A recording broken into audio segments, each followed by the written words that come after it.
Imagine standing on a cold, mist-shrouded battlefield in the ancient world. You are a warrior of Gaul, or Carthage, or perhaps a king of the Hellenistic East. Your men are screaming, clashing their weapons against their shields, working themselves into a battle frenzy. The noise is deafening, but across the field, emerging from the fog, comes your enemy, and they are completely, utterly silent. There are no war cries. There is only the rhythmic, earth-shattering thud of tens of thousands of hobnailed boots hitting the ground in perfect unison. Then, the glint of sunlight catches a sea of curved red shields and polished iron helmets. They move not as a mob of individuals, but as a single, terrifying organism, a machine made of flesh, iron, and absolute discipline. Before a single sword is swung, the psychological battle is already lost. You are facing the Roman legion, the most devastating military machine the ancient world would ever see. For over 1,000 years, the armies of Rome expanded a small, muddy city-state on the banks of the Tiber River into an empire that spanned 3 continents. They conquered the sophisticated phalanxes of Greece, the wealthy maritime empire of Carthage, the fierce tribal confederations of Gaul, and the ancient kingdoms of Egypt and the Levant. But how did they do it? The secret to Rome's unparalleled dominance was not that their soldiers were taller, stronger, or naturally braver than their enemies. In fact, many Roman historians admitted that the Gauls were physically larger and the Spaniards more naturally ferocious. The secret of the Roman legion lay in its evolution, its ruthless pragmatism, its revolutionary equipment, and a level of discipline and engineering that bordered on the fanatical. To understand why the legion dominated the ancient world, we have to strip away the myth and look at the bloody, grinding reality of how this ultimate war machine was built, trained, and unleashed. In its earliest days, the Roman army was nothing special. Like most Mediterranean city-states, early Rome fought in the Greek style, using the phalanx. This was a massive block of men armed with long spears, standing shoulder to shoulder, protected by a wall of overlapping shields. The phalanx was like a human steamroller, incredibly powerful when moving forward on flat ground. But Rome's geography forced a painful lesson upon them. When the Romans expanded into the rugged, uneven terrain of the Apennine Mountains to fight the hill-dwelling Samnite tribes, the rigid phalanx proved disastrous. The uneven ground caused the tight formations to fracture, creating gaps that the nimble Samnite warriors easily exploited. The Romans suffered humiliating defeats. But this is where we see the first great genius of the Roman military mind, the willingness to adapt. Unlike other ancient cultures that clung stubbornly to tradition, the Romans would gladly steal their enemies' weapons and tactics if they worked better. Realizing the phalanx was too brittle, the Romans broke it apart. They created the Manipular system, often described as a phalanx with joints. Instead of one massive block, the army was divided into smaller, flexible units called maniples, arranged in a staggered, checkerboard pattern. This formation allowed the army to bend without breaking, to flow over broken terrain, and to constantly rotate fresh troops to the front line. The early Republican army was divided by age and wealth into 3 distinct lines. First were the hastati, the young, eager men in their late teens and early 20s, placed at the front to absorb the initial shock of combat. Behind them stood the principes, men in the prime of their lives, heavily armored and deeply experienced. Finally, in the rear, knelt the triarii, the grizzled veterans. The Romans had a saying for a desperate situation. It has come to the triarii. If the first 2 lines failed, these hardened veterans would stand up, lower their spears, and either win the day or cover the army's retreat. This system conquered Italy and defeated Carthage, but it had a fatal flaw. It was a militia. The soldiers were property-owning farmers who had to buy their own equipment and leave their farms to fight. As Rome's borders expanded, campaigns lasted longer. Farmers were kept away from their fields for years, leading to mass bankruptcy and social crisis. By the end of the 2nd century BC, Rome faced a catastrophic manpower shortage, just as a massive horde of Germanic tribes, the Cimbri and Teutones, threatened to wipe Rome off the map. Enter Gaius Marius, a brilliant general who instituted a series of reforms that would change the course of world history. Marius looked at the landless, impoverished masses of Rome, the men who owned nothing but their own bodies, and saw an untapped reservoir of military might. He abolished the property requirements to join the army.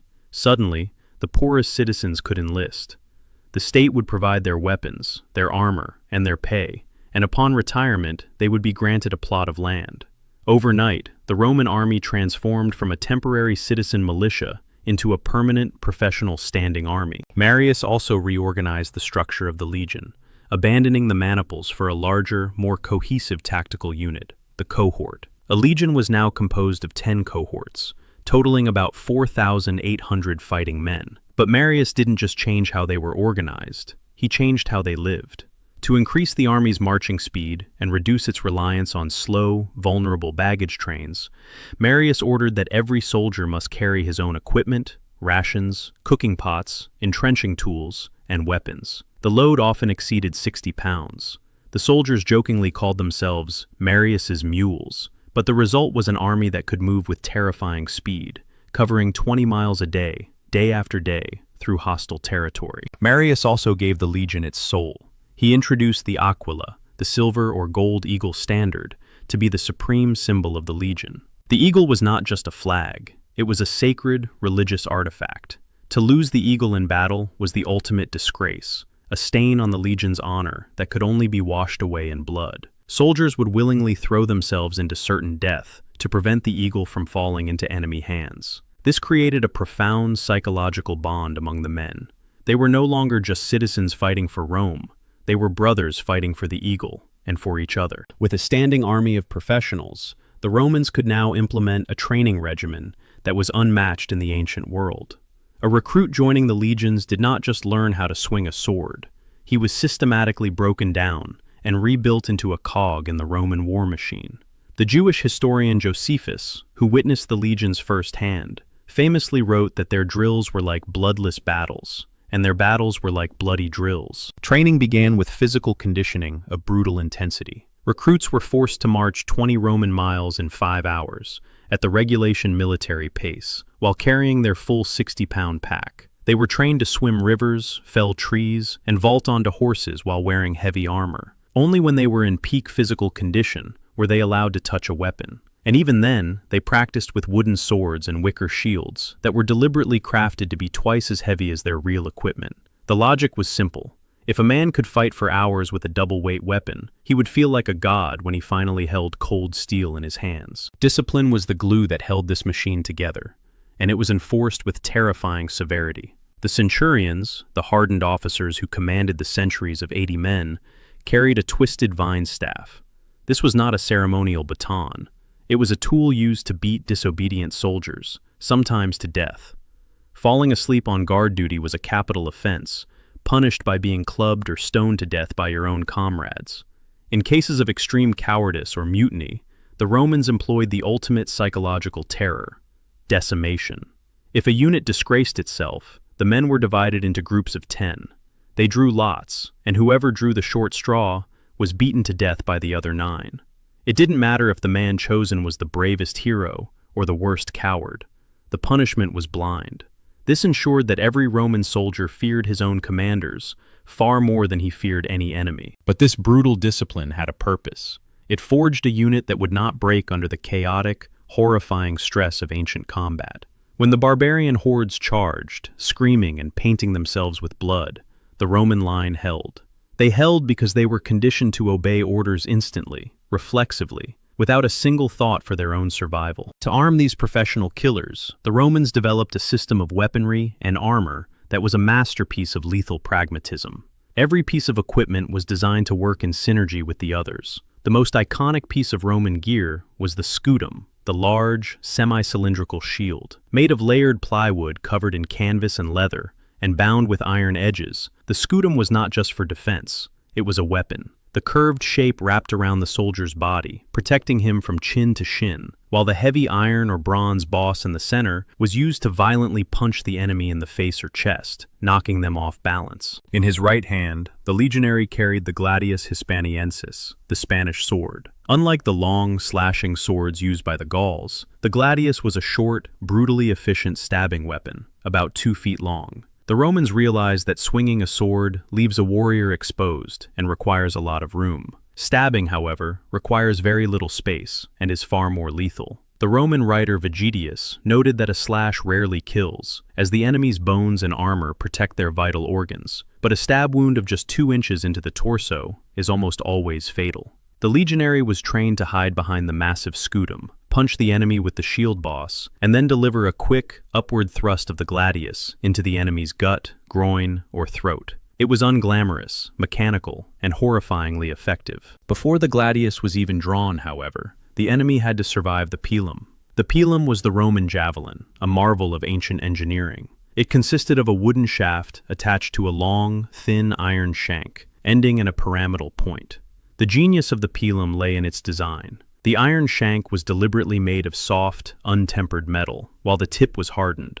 When a legionary hurled his pilum, it would punch through an enemy's wooden shield, but upon impact, the soft iron shank would bend under the weight of the wooden shaft. This meant the enemy could not pull the javelin out of their shield, nor could they throw it back. Suddenly, an enemy warrior was stuck carrying a shield with a heavy, bent spear dragging in the dirt. Forced to discard their useless shield, the enemy was left completely unprotected, just as the Romans drew their swords and closed the distance. Protecting the legionary was sophisticated armor. Depending on the era, they wore either lorica hamata, a heavy shirt of interlocking chainmail, or the famous lorica segmentata, an articulated armor made of overlapping iron hoops.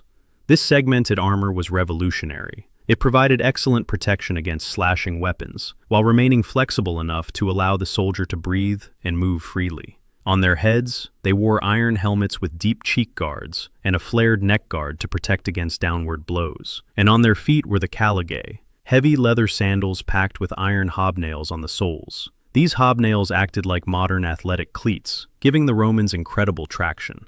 On a battlefield slick with mud, blood, and entrails, the enemy would slip and fall, but the Roman legionary stood firm, anchored to the earth. When all these elements, the discipline, the physical conditioning, and the equipment, were brought together on the battlefield, the result was a meat grinder. A typical Roman battle began with a slow, deliberate, terrifyingly silent advance. The Romans wanted the enemy to exhaust themselves with screaming and running. At about 20 to 30 yards away, the centurions would bark an order. The legionaries would halt, plant their feet, and unleash a massive, synchronized volley of pila. The sky would darken with thousands of iron-tipped javelins, descending with a vicious hiss. The front ranks of the enemy would be instantly decimated, their shields rendered useless, their momentum shattered. Before the enemy could recover from the shock of the volley, the Romans drew their swords, raised their shields, and charged the final few yards. The clash of the two armies was not a chaotic melee, but a highly structured, industrial slaughter. The Romans fought shoulder to shoulder, their shields forming an almost impenetrable wall. They did not break formation to chase fleeing enemies or to engage in single combat. They stayed in the line. This is where the true brilliance of Roman tactics came into play. Combat is exhausting. Swinging a weapon and pushing against a mass of bodies drains a man's stamina in a matter of minutes. In most ancient armies, once the front line grew tired, the momentum stalled, and the battle turned into a sluggish, desperate brawl. But the Romans had a solution. The centurion would blow a whistle or shout a command. The exhausted men in the very front rank would suddenly step back into the gaps between the men behind them, while the fresh, rested men from the second rank stepped forward to take their place. This rotation meant that the enemy, already exhausted and bleeding, was suddenly faced with a brand new wall of fresh Roman soldiers. The psychological devastation of this tactic cannot be overstated. The enemy felt like they were fighting a monster that never grew tired, never slowed down, and never stopped stabbing. But the legion's dominance was not limited to open field battles. They were also the supreme engineers of the ancient world. The Romans believed that a spade was just as important as a sword. Every single night, no matter how exhausted the men were, no matter if they were deep in friendly territory or surrounded by enemies, the legion would build a fully fortified marching camp, the castra. They dug a deep ditch, piled the earth into a high rampart, and topped it with wooden palisades they carried with them.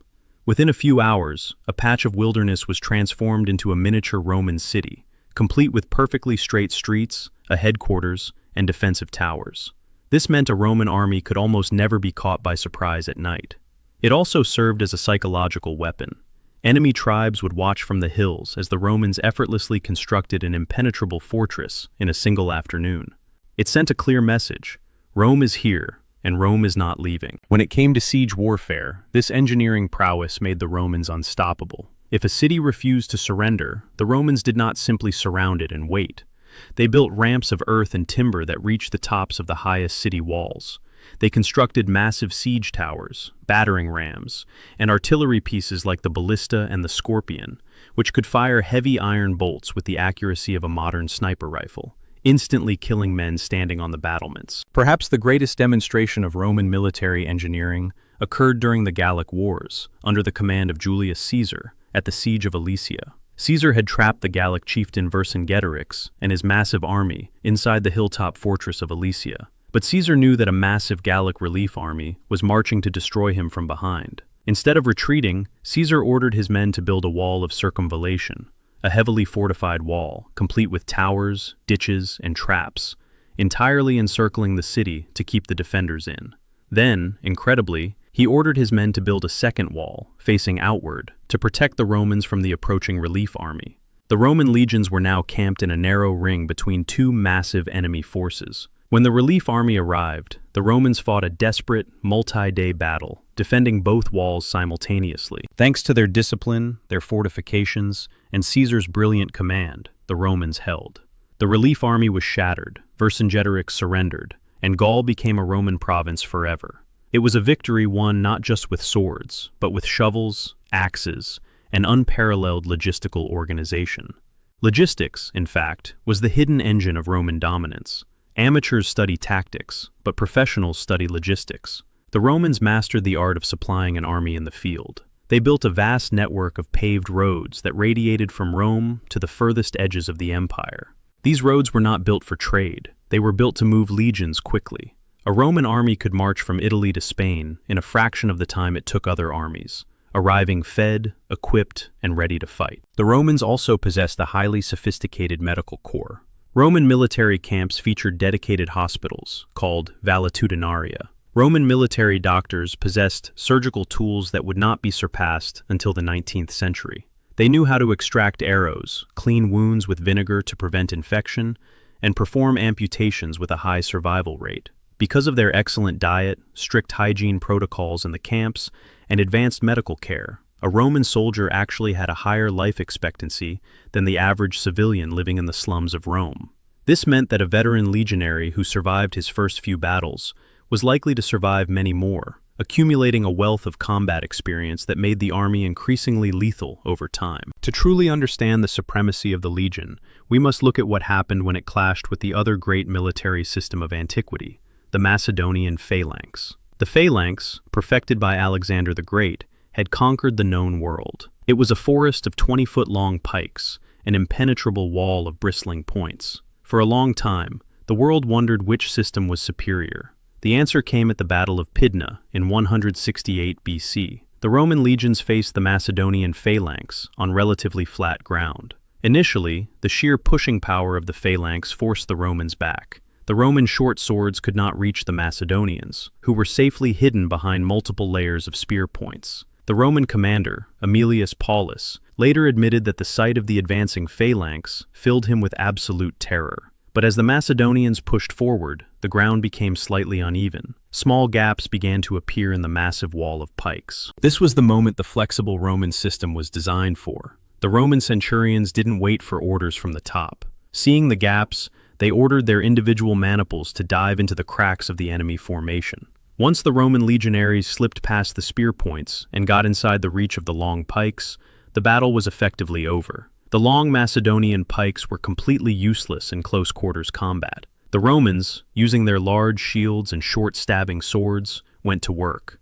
The slaughter was absolute. In less than an hour, the elite Macedonian army was annihilated. The flexible, autonomous Roman system had completely dismantled the rigid, monolithic system of the Greeks. The age of the Phalanx was over. The age of the legion had begun. For centuries, the Roman legion was the ultimate arbiter of power in the ancient world. It was an instrument of imperialism, a machine designed to crush resistance, pacify rebellions, and expand the borders of the state. It was brutal, unforgiving, and terrifyingly efficient. But it was also a triumph of human organization. The legion proved that a group of ordinary men, when bound together by iron discipline, equipped with pragmatic technology, and backed by superior logistics, could defeat any hero, any warrior culture, and any king. Eventually, the Roman Empire would fall. The economy would collapse, the borders would crumble, and the legions would slowly transform, losing the heavy armor and the strict discipline that had made them great, eventually dissolving into the mists of history.